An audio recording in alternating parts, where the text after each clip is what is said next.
మనిషికి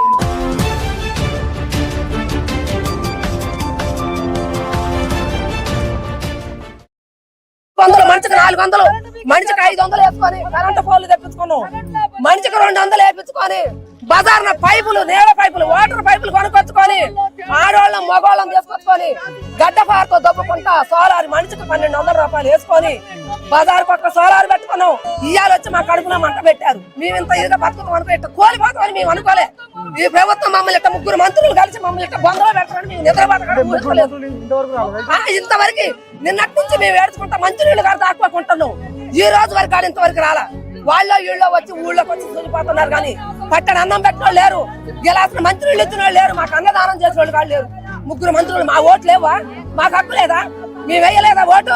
ఎవడికో ఒకడికైతే వేసినాగా, వాడికే కాదు ఈడికే కాదు ఎవడికో ఒకడికి మా ఓటు అయితే పడ్డదుగా. మేము ఓటు అయిపోకుండా కదా. మమ్మల్ని ఎందుకు ఇంత అన్యాయంగా బలి చేయాలా? ఖాళీ జాతర చేయరా అని వచ్చి ఒక్కరోజు మాకు ఛాన్స్ ఇవ్వచ్చు కదా.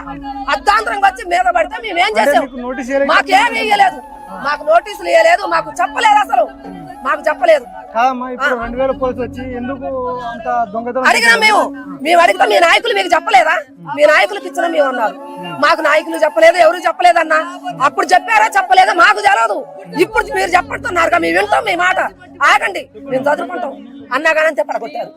మీరు వాళ్ళకి చెప్పారు, వాళ్ళు మాకు చెప్పలేదు, మాకు తెలియదు, మేము చదువుకోలేదు. ఇప్పుడు మీరు వచ్చి చెప్పారు కదా, మేము ఖాళీ చేసుకుంటాం, మా సామాన్లు అవి ఖరాబ్ కాకోకుండా చదువుకుంటాం. మేము ఇంకోసారి కాకపోతే ఇంకోసారి అయినా వేసుకుంటాం. రోడ్ల అమ్మటైనా పందిరి వేసుకోవడానికైనా 4 రేకులు 4 కర్రలు పనికొస్తాయి కదా, పీక్కుంటామని అన్నా కానీ టపా టపా బలకొడుతూనే ఉన్నారు. ఇక అసలు ఇంకా ఆగ సమయమే ఇవ్వలేదు. 8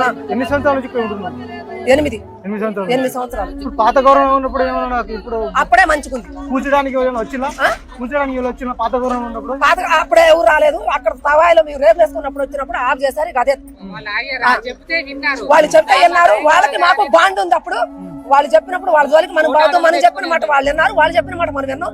కోర్టు ఆర్డర్ ఉందని వాళ్ళు వెళ్ళిపోయారు, తీసుకొచ్చుకున్నారు, వెళ్ళిపోయారు. అప్పుడు మమ్మల్ని ఏం చెప్పాలి చేయలేదు. అందులో వచ్చిన పోలీసు వాళ్ళు కూడా మాకు సహకరించారు. ఈ గవర్నమెంట్ వచ్చిన ఆ రోజు మేము పోయి హక్కులకు అడ్డం పడి అట్లా బండుకొని అన్నా మమ్మల్ని అన్యాయం చేయబాకండి అన్న అంటే, అమ్మా మీరు అవతల నుంచి యువతలకు రాబాకండి, మీ అవతలే పోవు, యువతలే రావు. మీరు ఓటేసి గెలిపించుకున్నారు రేవంత్ రెడ్డి, ప్రజాపాలన చేస్తున్నారు. అసలు ఆయన వచ్చిందే కూలగొట్టాలి.